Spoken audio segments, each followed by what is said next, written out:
Hormatly vatandaşlar, bizim tek şunu koda gelemdik, ýöne şunu kodun öňünde dur. Men hak hukuk gorayan gurumlarynyň ýolbaşçylaryna aýdýan. Men öňüm aýdýadym.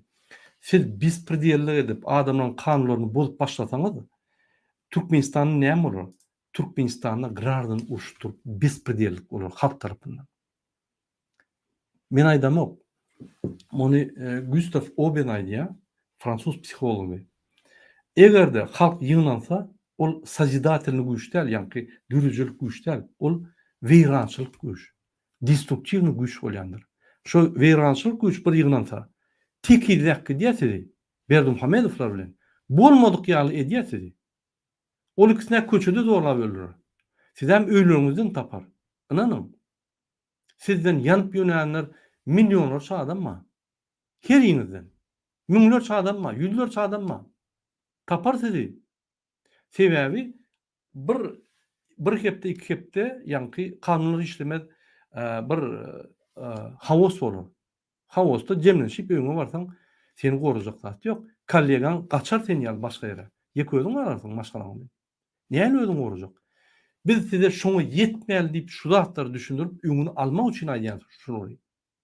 Ve halkymyza görkezjek bolýan şu zatlary ýetmeli dogonlar haklarını talap edeli. Eger safsem bispredel bolsa, onu biz halkary gurumlaryna ýüzlenip biz ýüzlenip gelip otyr. Aýdaly bize ruhsat beriň. Hawos bolar bir hepde ýöne biz özümiz haklarymyzy gorap, biz konstitusiýany işleder diýip aýdar şolary. Biz çykanmada bize garşy bir ýerde bolar böküp çykar biz gorap. Şu ýolga galdyrýan bize başga ýol galdyranyzok. Inanmaň iksan jellada. Süpük yalançy ýüzler padoş. Siz goramaz ol gaç gider. Biz onu gaçyrmak tutar, niye gaçdylar? Ýürüte adamlar nişanna taklap dur olur. Seher bir zat bolsa gün alýanlyş olur. Inanyň. Bize maglumatlar gelip aýdyp durur. Mana da arkin bolun. Toham kontrolü, ýani bawaram kontrolü, şurum kontrolü diýip. Garaşyp dur. Signal berdiň bu tort diýerler. Biz signal berip biz terrorist gurumy däl. Biz hemme zat parahat etjek bolýar. Inanyň tebigatam şunu islenok. Bir zulüm, iki sany adam bütün döwleti zaýlapdy. Çüýredipdi. Tebigatda da ýöremeýär bu zatlar. Siz şu rejimi saklap dursaňyz, hukuk bozýan gurumlar. Siz adamlar arrest edýäňiz, siz adamlar urýaňyz, siz adamlara ýanky nemeni taşlaýaňyz öýüne. Paketleri nasy? Narkotik taşlap ýygnaýaňyz. Siz bir kançylyk edýäňiz, biz sizden ýada-da inni. Indi size garşy görüşmesek bolmaýar. Aýdyp dilimiz çüýredi. Ine şuraya zatlar bolup geçýär. Hormatly vatandaşlar, men şu zatlaryny näme size jikme-jik düşündirýän. Sizin aklyňyz ýetmeli bolup geçýän zatlara. Gurbanow ýa DWT uruş etjek bolýar zat däl. Biz hiç zat diýmesem ekran ýapsam ölümçül bolar ýa Türkmenistan. Bolup bilen ok bu zatlar. Bolma haky ýok. Sen hemme döwletler ösüp gidip başlansaň, hatta Afrika ösüp gidip başlansaň, hatta Afrikada azatlyk bolup başlansaň, hatta Putin ýykyp başlansaň, Saddam Kaddafi, ýani Saddam Huseyn ýykylyp erwet guturdylar öz ömürlerini. Indi Türkmenistanyň Merkezi Aziýada azatlyk gelip başlady. Reformlar bolup, ýani diktator rejimler çalyşyp gidenler Türkmenistanda da bolar. Şuň bolar, ýetiden bolar, bir ýyldan bolar, ýöne ahir gysga wagtda bolar. Hukuk bozyan gurumlara ýüzlenýär. Gitjek ýeriňiz ýok sizin. Pikir etmeň, şuň gorkudum, olary aý bir iki şarpy bolsam gorkup ýatyrlar. Şuň gorkýan adamy sen ýerti tanamarsyň. Biz gurleşip duruz. Gahalar ýetdik şolaň. Bişip dur gadan ýaly. Häzir DWT topar çykyp signal berse, any basarlysan gün çykýarlar. Biz şunu idetimiz elen o. Gan döküsimiz elen o. Biz bir akıllanjak bolýar şu ikisany haranda adamlar. Dogry düşünün. Hormatly vatandaşlar, şunun bilen men efirimi utarýan. Men size birinji bilen her wagt jan salyp, size maşgalaňyzda öňüňizde adalatlyk höküm sürýärli arzu edýärim. Vatandaşlar, biz dini öňe gitmeli. Biz ýyla gitmeliler. Gurbany bilen Serdar Berdimuhamedowlar çüýrük tohumynyň iň çüýrük adamlary bize dini katastrofa edýär, ýyla edýär.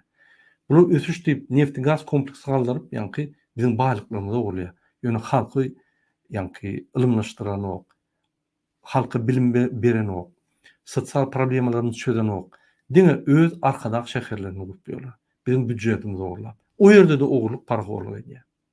O Garry Robokova o kellete däl inni aklyndan gitdir. Hiç ýa-ni gurulary zady ýok.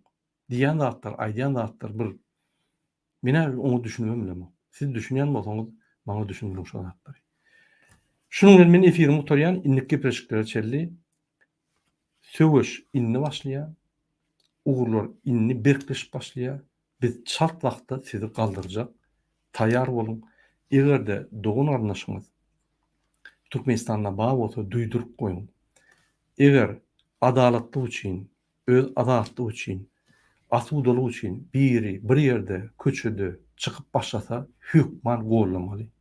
Sen şo ýerde onuň adatlygyny, adalatlygyny we onuň haklaryny we öz adatlygyny, öz maşgalaňda, döwletiňde boljak adalatlygy gorarsyn we geljek çağlaryň adalatlygyny gorarsyn diýip düşündüm şo. Hemmämiz öňe çykmaly. Aýgytly ädim etmeli, başaraçy. Sag bolun. Bul diktator ba diýip ýa-ni ruhdan gaçmaň. Bu adamlar hiç tarihte bir damja. Bizim tarihimiz güýçli. Biz bu iksany özüne diktator diýip bizim setlerimizi, bizim haklarymyzy, bizim pullarymyzy oglayan adamlara biz ýol bermez. Arkyň. Şunu men efirimi utarýan hoş tamam. Inlik gepleşikler çeldi.